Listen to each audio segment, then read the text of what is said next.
Hola a todos, es un gusto para nosotros saludarlos. Bienvenidos a este nuevo podcast. Este día estaremos tratando un tema que está en cierta medida relacionada con nuestro video anterior. Si tuvieron la oportunidad de escucharlo, hablamos acerca del abuso sexual dentro de la organización de los Testigos de Jehová y cómo es que el cuerpo gobernante y sus ayudantes no han hecho nada realmente significativo por corregir el asunto e incluso la culpa que tienen en ello. ¿Qué pasa cuando el abuso se da en personas adultas? ¿Habrá alguna diferencia? ¿Tendrá un adulto una mayor capacidad o una mayor probabilidad de conseguir justicia? ¿Tú qué dirías? Pues aparentemente tendría que ser así. Sin embargo, la experiencia que vamos a escuchar a continuación nos revela también un lado oscuro dentro de la organización cuando ocurren este tipo de casos en personas adultas. Esta experiencia la posteó hace alrededor de un mes un usuario en Reddit que se hace llamar @easy6745. Él afirma que fue anciano en Noruega y que él conoce de primera mano esta experiencia. Es una experiencia que revela cómo los ancianos no muestran empatía, sino que esa empatía se ve de alguna manera aplastada, opacada, por tener que obedecer ciegamente instrucciones por parte de la organización que no consideran todas las dimensiones de un problema, sino que son instrucciones bastante ciegas y pobres. Él relata que la víctima en este caso era una hermana de 30 años que estaba casada con un hombre bastante mayor que ella, pero el marido murió de cáncer y ella se quedó viuda. Entonces el coordinador de la congregación empezó a fijarse en ella porque era una hermana guapa y atractiva y usó las salidas de servicio con ella durante un largo periodo de tiempo para que ella tuviera confianza en él. Dejó claro que estaba muy interesado en ella, pero que esto tenía que quedar entre ellos. Cada vez se volvió más directo con ella y hablaba mucho de sexo, lo que a ella le parecía muy embarazoso, pero no se atrevió a enfrentarse a él y pedirle que parara con toda ese tipo de charla, porque él era un anciano y era el coordinador de la congregación. Así que ¿quién le creería si les contaba a los otros ancianos de la congregación sobre esto? Sería solo una acusación contra otra acusación. Además, ella tenía miedo de su venganza y castigo si es que lo exponía a los ancianos. Uy, bueno, ¿dónde he escuchado este tipo de historias donde esas saliditas al servicio de un hombre y una mujer solos, no? De hecho, que yo tenga entendido, dentro de la organización se recomienda que no sean tan frecuentes, según, pero en la práctica me ha tocado ver muchas situaciones así. Claro, y situaciones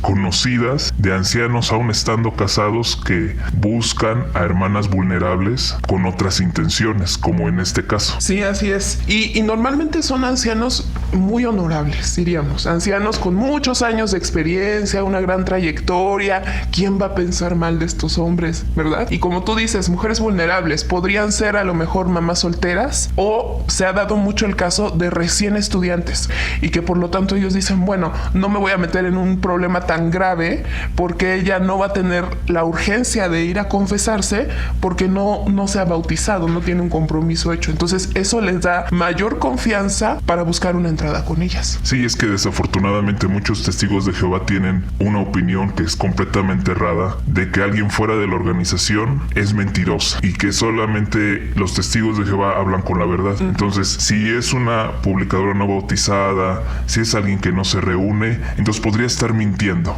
y el testigo de Jehová estaría diciendo la verdad, ¿no? Si existe una acusación donde es uno contra uno. Bueno, en este caso nos situamos con una mujer de alrededor de unos 30 años, viuda, ¿verdad? Entonces ya mayorcita, pero pues ni siquiera las personas mayores son inmunes a este tipo de situaciones. Bueno, la experiencia sigue diciendo, con el tiempo empeoró. Luego empezó a enviarle mensajes sobre todo tipo de fantasías que tenía. Después de un tiempo también le envió fotos que se tomó en diferentes posiciones en su teléfono. Bueno, eran fotos completamente desnudo, sí, completamente. Le mandó el pack. El pack, exactamente. Y entonces ella se preguntó, ¿es esto posible? ¿Cómo puede suceder? Ella pensó además, no voy a borrar estas fotos. Aquí tenía la evidencia fotográfica, así como mensajes sexuales de texto muy crudos de parte de él. Tenía mucha evidencia. ¿Qué se supone que debía de hacer ahora? ahora. Para ella esto era una carga mental extremadamente grande, y recibir esas fotos obscenas y repugnantes en su teléfono también lo era. Lo que me llama la atención, fíjate la maldad del tipo, porque él sabe o sabía que podría fácilmente ella exponerlo, y sin embargo se estaba arriesgando porque tenía una jugada, ¿no? Es lo que parece ser, o sea, tenía una forma de librarse de la acusación. Sí. Incluso cuando estaba en cursos de ancianos, envió fotos obscenas y repugnantes de sí mismo desde la habitación de hotel donde se encontraba. Bueno,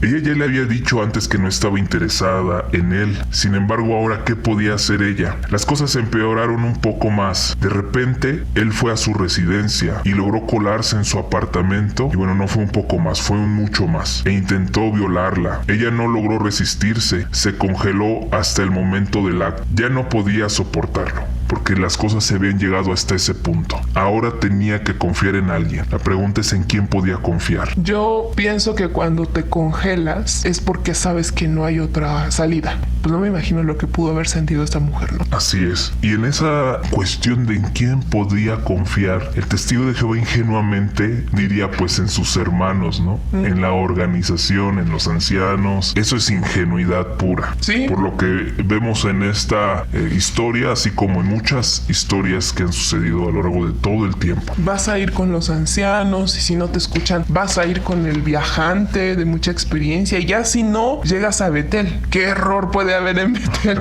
Luego contactó a un hermano de la congregación que no era anciano ni siervo ministerial, con el que se sentía cómoda, que era una de sus mejores amigos. Este hermano quedó extremadamente impactado por lo que ella le contó. Apenas podía creerlo. ¿Es posible? También vio las fotos repugnantes en su teléfono, que eran completamente repugnantes. ¿Qué podía hacer para ayudarla? Decidió llamar a la central, a la sucursal. Uy, no. Y a alguien que estaba en el comité de servicio. Él relató lo que esta hermana había experimentado, y el representante de la central le preguntó si había contactado a los ancianos de la congregación y les había contado lo que había sucedido. Dijo que ella estaba aterrorizada de la venganza y el castigo del abusador, que el violador era el coordinador de la congregación y que él solo podía negar todo y que sería una acusación contra otra acusación. El representante de la sucursal dijo que resolvería el caso y que no debería llamar al coordinador de su congregación para así proteger a la víctima. De repente, poco después, la víctima recibió una llamada telefónica y le dijo: "Me has denunciado". Ella Todavía entró... chillón. Claro, pues es decir, un cobarde maldito. Ella entró en pánico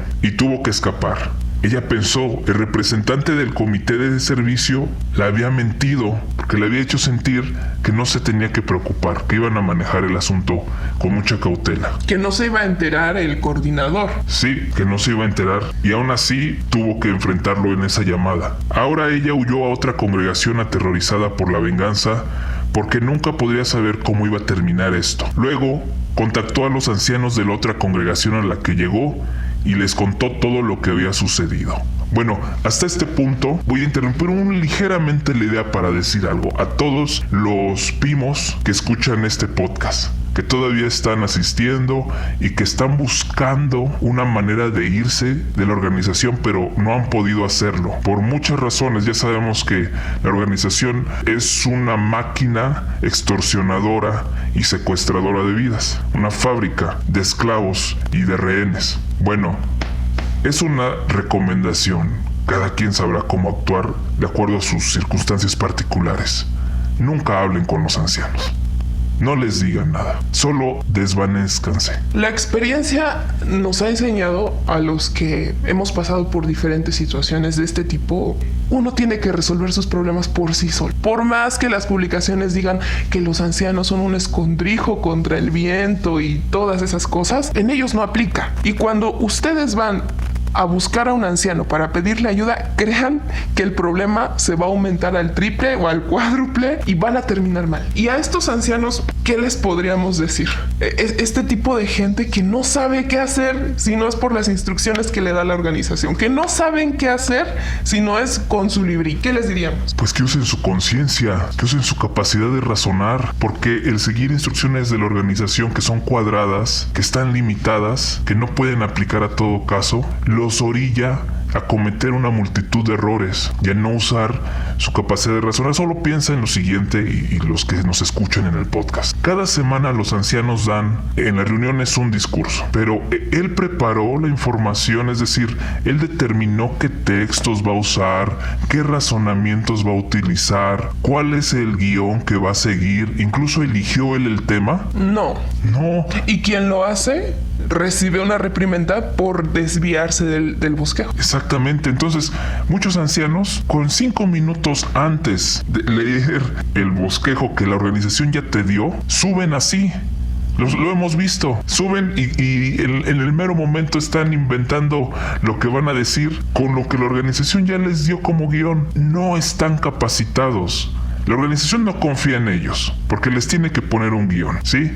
Y eso mismo hace que no conozcan porque todo está tan fácil para ellos. La primera regla para poder alcanzar un puesto de responsabilidad es prácticamente apagar el cerebro, que es lo que hacen los ancianos, porque tienen que aprender a seguir instrucciones a ciegas, aunque a ellos no les parezcan lógicas. Y es lo que han venido repitiendo, y hoy con más constancia, los discursos y los estudios de Atalaya y las reuniones de servicio de los testigos de Jehová, que es, aunque ustedes no entiendan lo que están escuchando o las instrucciones, ustedes las tienen que seguir. Entonces, un anciano, cuando se enfrenta a este tipo de situaciones, a lo mejor la persona común diría, vente, vamos juntos y vamos a la policía y lo denuncias, y una persona con sentido común. Pero un anciano que apaga su cerebro no piensa en esa opción. Tiene que apegarse a las instrucciones. Bueno, ya que estuvo allá en esa congregación donde se mudó y habló con los otros ancianos, estos quedaron muy impactados por lo que sucedió y le aseguraron que estaba a salvo donde ahora estaba bajo su custodia. Los ancianos de allí contactaron entonces a su congregación anterior y les contaron a los ancianos lo que había sucedido. Cuando llegó el superintendente de circuito, fue informado del asunto y entonces se atendió. El amigo de la congregación en el que ella había confiado tenía toda la evidencia en el teléfono, todas las fotos que ella le había mandado. Imprimió muchas de las fotos y se las entregó al superintendente de circuito en la sala B. El superintendente estaba impactado y dijo, esconde esas fotos, sácalas del salón del reino inmediatamente. No dejes que nadie vea estas fotos repugnantes. Luego se formó un comité de investigación, un comité judicial, que concluyó que el coordinador había abusado de su cargo y fue expulsado. Pero, ¿podrían las cosas empeorar a partir de aquí? Las víctimas siempre terminan siendo todavía más revictimizadas. Y eso también ocurre, digamos, en la policía, ¿no? Una persona sufre algún tipo de abuso y cuando le toca denunciarlo, según muchos que han pasado por esa experiencia, dicen que es como volverlo a vivir. Y cuando uno se enfrenta a este tipo de situaciones de tener que ir con los ancianos y luego hablar con el superintendente y luego hablar con otros ancianos y luego es estar sufriendo y ellos no lo acaban ahí.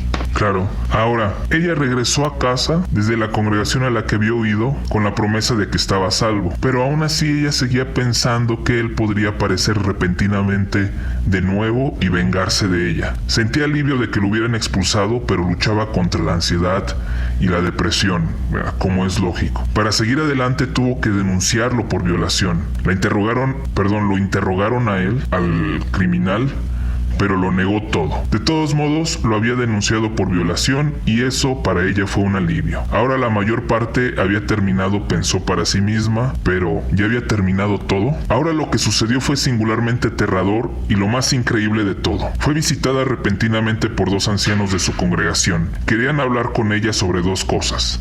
Primero, ¿por qué no se había puesto en contacto con la congregación local a la que pertenecía sobre lo sucedido? ¿Por qué confió en otra congregación sobre estas cosas? ¿Cómo podían saber los ancianos que ella no había estado allí a sabiendas y voluntariamente? ¿Había resistido claramente la tentativa de violación? ¿Qué opinas de sus preguntas de investigación? Yo veo que a ver, si ya lo habían expulsado, ¿qué necesidad? O sea, desde el inicio se nota una clara intención. Es que no llegan a tu casa 2 ancianos de la nada sin avisar, si no es porque tienen una intención extraña. O sea, ustedes cuando ven que 2 ancianos llegan a su casa y tocan y no les dijeron, ni salgan. Sí. Porque seguramente es para de la nada sacarse algo de la manga y decir, tenemos que hacer una reunión o vamos a hacer un comité o algo están buscando. Y es que además hay que tener en cuenta, yo recuerdo que la anterior versión del libro de ancianos, el que se conocía como Pastorén, el KS-10 famoso, tenía un formato a la hora de editarlo bastante descuidado. Ya no sé si el nuevo, no recuerdo si su formato y su edición era pulcra, pero el Pastorén no lo era. Tenía errores tipográficos, errores de edición. O sea, si así la organización trataba la publicación de su libro secreto, pues con la misma ligereza, con la misma poca importancia, muchos ancianos tratan estos asuntos. Una cosa que decir antes de continuar con la historia. Yo intuyo, no lo dice aquí con todas sus letras, pero intuyo que el criminal afirmó que había sido algo consensuado, porque acorralado él, lo único que pudo hacer es pegar peor. Porque si se echa la culpa y decir sí cometimos un pecado grave, pero ella lo consintió, entonces eso explica por qué fue expulsado, por qué no negó la violación, porque la negó incluso con los policías, y por qué ellos van ahora a buscarla. Este maldito que habló así. Pero ahora también estos hombres, estos ancianos que van a preguntar eso, pues qué poca capacidad intelectual, o sea, qué poco razonamiento, porque ellos bien pudieron ver a una víctima y llegar y preguntarle eso es causarle un dolor mucho mayor, pero no lo pueden ver porque seguramente detrás de todas estas preguntas, ¿quién estaba? Betel, el superintendente de circuito. Entonces el problema en la organización también es una cuestión de, ellos le llaman la autoridad, teocracia le decían antes, pero es la autoridad. Es decir, si un hombre con autoridad te dice aviéntate a ese río, aviéntate al barranco, como el que tiene autoridad se los pidió, ahí van a aventarse al barranco. Bueno, es esto. Y no duden ni tantito que detrás de eso estuviera Betel mismo. Si tan solo algunos han tenido la oportunidad de escuchar el testimonio de Raymond Franz, sabrán que detrás de su expulsión no solo estaban los ancianos, estaba el viajante y estaba el mismísimo cuerpo gobernante. Entonces,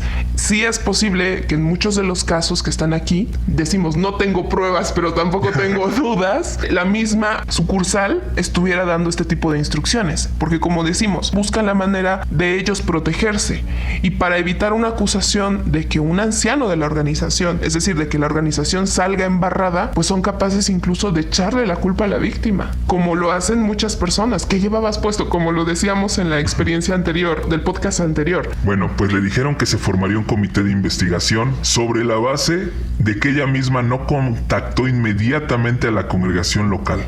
O sea, ese hecho ya para ellos era una evidencia de su culpabilidad, porque además muchos ancianos se sienten reyes de su colina. ¿Por qué el publicador no me abordó a mí si yo soy el anciano? Bueno, si supieran, ¿verdad?, en qué posición realmente se encuentran.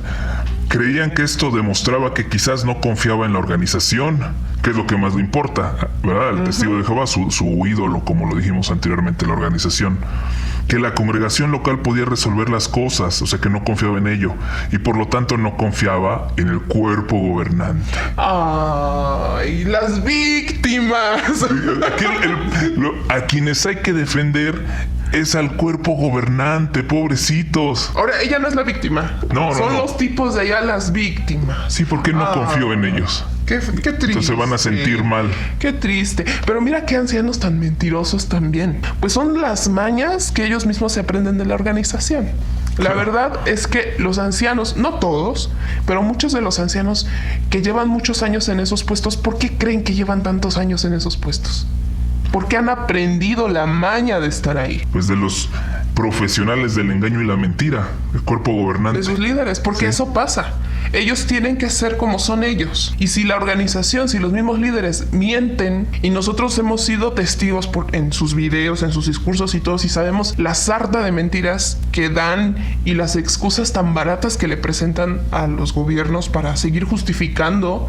Destruyen evidencia, les vale tener que pagar una fortuna con tal de que no los hallen culpables, dan información a medias. Es que es como un espíritu que impregna a la organización completa. No es que ellos voluntariamente digan voy a mentir, no, pero es como entrar en un lugar donde el ambiente tan nefasto y tan satánico al final los empuja a todos a terminar así, porque si no, no tendría éxito lo que hacen. Pues es como cuando en la predicación le preguntan al testigo, ¿tú quieres venirme a cambiar de religión? ¿Y qué dice el testigo? No, ¿cómo crees? Para nada. Solo vengo a compartir algo. Ándale. Algo positivo. Solo vine a leerle un texto. Por favor. Pero hace unos 15 minutos en la reunión de servicio que les dijeron, vayan y hagan estudios bíblicos a todo mundo y ofrézcanle un estudio porque queremos que entren a la organización. De hecho, el discurso me parece que fue Mark Sanderson, no recuerdo bien, el que dijo, nuestra principal interés al predicar es iniciar cursos bíblicos y llevarlos al bautismo. Pero fíjense cómo aprendimos a mentir. Es justo como decías, el espíritu de mentira que hay desde abajo hasta arriba. Y qué bueno que citaste a Mark Sanderson, que me parece el Kingpin de Spider-Man. Pero bueno, eso ya hablaremos un podcast de Kingpin, Mark Sanderson, ¿verdad? Bueno, los ancianos también creían que tenían que averiguar si ella no era cómplice de la violación, sobre cómo se opuso a ella, en cuyo caso podría haberse declarado culpable de inmoralidad sexual. Durante el interrogatorio, ella dijo que estaba aterrorizada de contactar a la congregación local por miedo a las represalias. Pero este argumento fue rechazado por los ancianos, rechazado rotundamente, y declaró el comité que claramente no confiaba en el cuerpo gobernante sobre cómo resuelven los casos. Pregunta aquí el que está narrando esta historia. ¿Dónde estaba el amor, la empatía y la comprensión de la experiencia horrible y traumática que había vivido? ¿Cuál fue la base de la conclusión en este caso? El anciano ahora quería saber cómo se resistió, qué hizo. Gritó fuerte, se resistió deliberadamente en voz alta. Ella respondió que se congeló completamente en la situación, que estaba completamente aturdida por lo que sucedió. Ella dijo además que de niña había sufrido un abuso y que eso fue un factor que contribuyó a que estuviera aturdida e incapaz de resistirse. ¿Cómo podía probar esta afirmación? ¿Había algún testigo que pudiera usar en el caso? Luego descubrió que en la congregación vecina había alguien que trabajaba como psicólogo y estaba dispuesto a dar un informe profesional de esto. Estaba este hombre dispuesto a ser voluntario. En la siguiente reunión de ancianos invitó a un testimonio profesional del psicólogo como testigo y él estaba dispuesto a explicar por qué uno puede quedar aturdido debido a un trauma en el pasado y no poder resistirse. O sea, ella todavía buscó cómo presentar evidencia de que esa situación sucede, ¿verdad? Y entonces dijo, es un hermano, lo voy a llevar para que les explique. ¿Cómo terminó esto? Durante la siguiente reunión de ancianos, el psicólogo estaba listo para testificar, pero los ancianos le preguntaron, ¿qué haces aquí? Le dijeron que no era bienvenido y tuvo que irse de nuevo. Ellos no estaban dispuestos a escucharlo. ¿Qué opinas de su acción, de estos pastores amorosos? Pues, ¿qué te puedo decir? A estas alturas ya nada me sorprende. Pienso que los ancianos no tienen ninguna capacidad intelectual como para juzgar este tipo de casos. Por ejemplo, cuando alguien va y hace una acusación de violación o de algún tipo de abuso sobre una persona, la policía, no sé cómo llamarlo, ¿verdad? A veces hacen ciertos estudios, ¿no? Entonces a veces mandan a la víctima con un psicólogo que la analice, que trate de ver qué pasa. Entonces existen psicólogos como este que ella citó que dicen, es que sí es posible. O sea, no toda persona que está sufriendo algo así en ese momento va a gritar. Existen diferentes tipos de reacciones, dependiendo de ciertas cosas que hayan sucedido en el pasado, de la personalidad, de las circunstancias. Pasan muchas cosas. Pero bueno, si nosotros que no tenemos cierta capacitación en esas áreas lo sabemos por cultura general, pues imagínate en qué situación tan deplorable en conocimientos están los ancianos que no son capaces de entender eso. La misma organización, tú sabes que busca perfiles de personas que no tengan estudios, que estén en una situación como de falta de conocimiento, como de falta de capacidad. Aparte de todo, los ancianos, sin darse cuenta, entre comillas, voluntariamente también apagan su cerebro. Entonces eso les hace perder cierta capacidad intelectual. En fin, es todo un sistema para que el anciano no tenga la capacidad de resolver esas cosas. Esas cosas las tiene que resolver un profesional, no un anciano que no es que yo quiera ¿cómo se podría decir? Denigrar a nadie, ¿verdad? Pero muchos de ellos a veces ni siquiera terminaron la primaria o los estudios básicos y ya quieren ser jueces. Y más que jueces, parecen abogados de la persona que hizo pues esa aberración. Ahora aquí déjame decir algo, quiero decir con mucho cuidado, con mucho respeto, pero es con la intención de denunciar la forma de pensar de varios ancianos que he conocido. En el principio de esta historia, el que narra dijo que la hermana era una mujer atractiva y guapa. Y he notado que muchos ancianos, ante una mujer atractiva y guapa, su mentalidad es: seguramente es una mujer coqueta, seguramente es una mujer de doble moral, porque es atractiva y guapa. O sea, si la mujer no fuera atractiva o guapa, muchos ancianos tal vez tendrían otra forma de reaccionar. Pero es una cultura absurda, ignorante, pero que he visto dentro de la organización. Y lo digo así con respeto porque no hay manera de decir que una mujer atractiva o guapa tenga un comportamiento por ese hecho que sea como censurable de alguna manera. Pero así lo ven ellos. Y por eso sí me parece posible que ellos actuaran de esta manera en este comité. Ahora, por otro lado, solo decir que seguramente, o sea, yo me imagino, dijeron, a ver, vamos a ver qué dice el libro, ¿verdad? O sea, no dijeron, pues sí que venga porque necesitamos apoyo para resolver este asunto. No, ¿qué dice el libro? Y el libro no dice nada. Ay, entonces, ¿qué dice el superintendente? Y le hablan al superintendente, y el superintendente, que tiene más lavado el cerebro que los de abajo, porque ya pasó por todo un proceso de lavado de cerebro para estar en ese puesto, pues entre más severo, él cree que es más espiritual su forma de actuar. Y entonces dice, no resuelvan ustedes, ¿no? Eso es lo que supongo que pasa. Pero sigue diciendo, ¿cómo terminó esto? La decisión del comité judicial fue finalmente lo siguiente: expulsión, la razón, porque no confiaba en la organización y en el esclavo fiel y discreto. ¡Qué poca! Sí. La verdad que poca. Te digo que más que jueces parecen abogados. En primera sabemos que ellos no pueden atribuirse el papel de jueces. Ellos se autonombran jueces. Pero ¿has visto cómo hay abogados que para desestimar un caso a veces ni necesitan argumentar? Simplemente están buscando el error. El error en la documentación. Uh-huh. Si la fecha está mal, ¡pum! Ya hacen algo para que se caiga. Claro. Si no llamó a la policía, ¡pum! Ya tiramos el caso, ¿no? Sí. Así son. O sea, ¿por qué no hablaste al instante? Casi quieren que mientras está sucediendo les estés marcando en ese momento. Y con eso ya tiraron todo. ¿Cuánto más necesitamos para hacer que las personas despierten? ¿Qué es lo que les pasa? ¿Qué es lo que nos pasa? Yo tengo una teoría. ¿Te la digo? Adelante.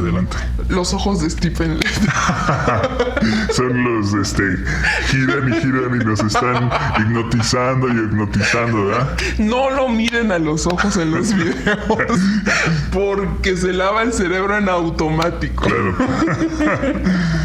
Bueno, entonces aquí dice, primero fue abusada por un anciano, lo que le causó un trauma enorme, un estrés mental. ¿Y por qué debería de ser castigada por esto? Y luego, ¿cómo es posible que el violador junto con la víctima sean expulsados al mismo tiempo? La razón que da el narrador, porque los testigos de Jehová son una organización sin amor, que no se preocupa por las tragedias de los individuos, sino que es una religión falsa con líderes autoproclamados que solo se preocupan por el nombre detrás de la organización y no por las víctimas. Si tú logras, aquí yo ya entro a mi opinión, si tú logras que un padre esté dispuesto a que su hijo muera por no transfundirle sangre, si tú logras que una madre esté dispuesta a no volver a hablar a sus hijos porque se fueron de la organización, puedes lograr que hagan lo que tú quieras.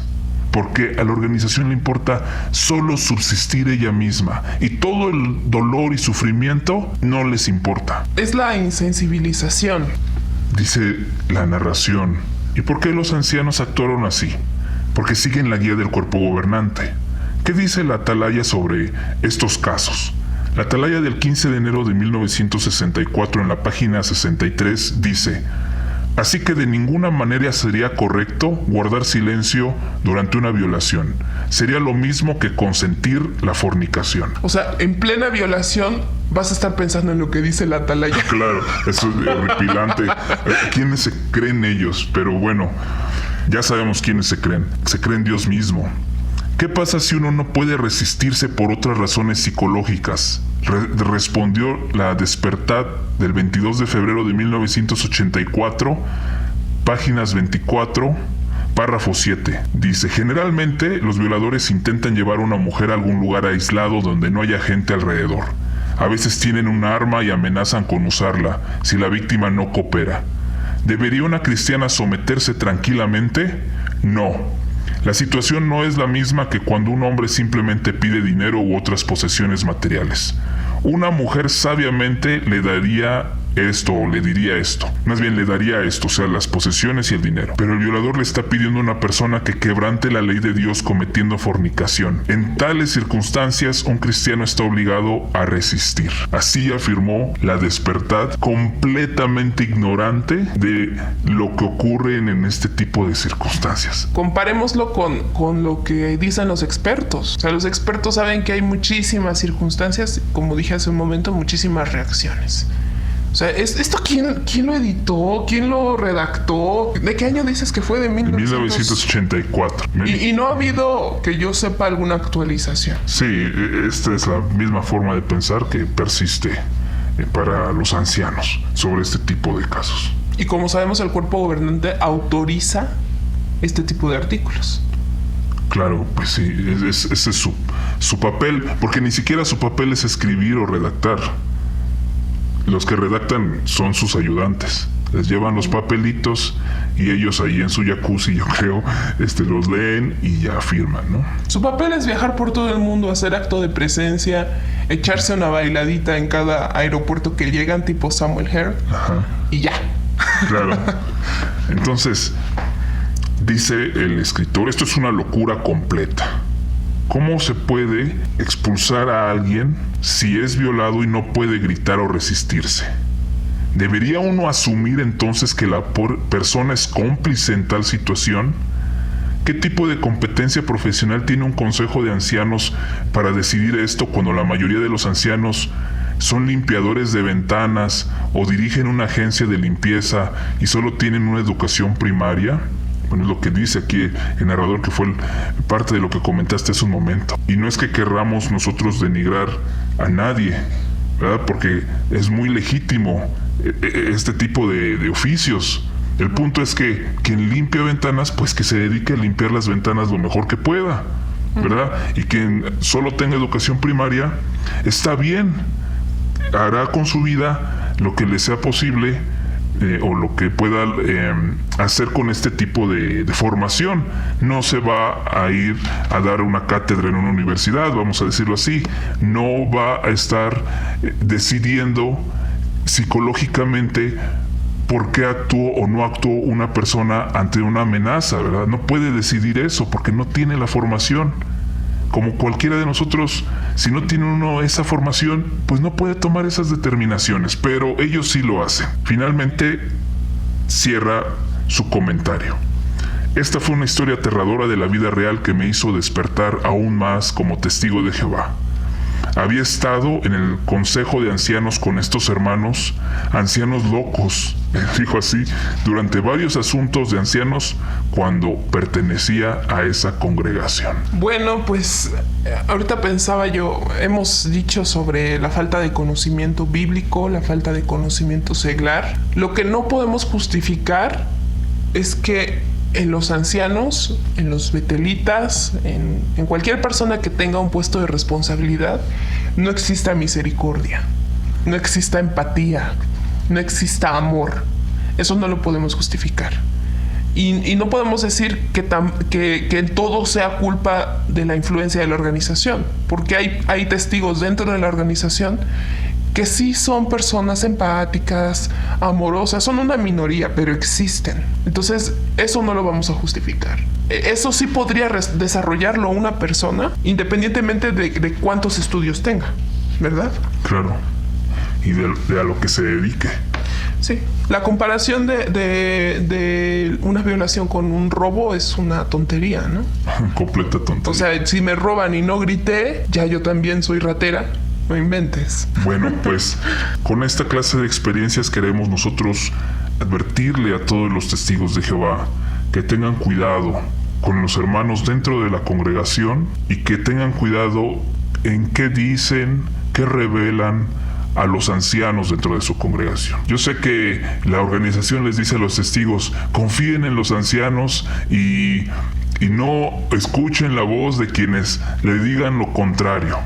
Pero las experiencias como esta, como muchas otras que son públicas en los diferentes canales de activismo, en las diferentes veces en que personas que salieron de la organización han escrito sus experiencias en internet, en libros, vez tras vez repiten y demuestran esto, que no se puede confiar en los ancianos, porque ellos, su interés, su intención, lo que les importa es obedecer ciegamente a la organización. Y muchas veces hacer eso provoca esta clase de tragedias. Las magnifica. Bueno, pues fue un gusto compartir con ustedes esto. Digo, no la experiencia es un gusto, sino poder buscar una manera de hacer llegar esta información a toda la gente que sea posible. Y bueno, estamos con lo que habíamos dicho en el podcast anterior, que vamos a dedicar un segmento a hablar acerca de Bárbara Anderson, ¿verdad? Entonces esperemos que el próximo video sea sobre eso. Un saludo a todos.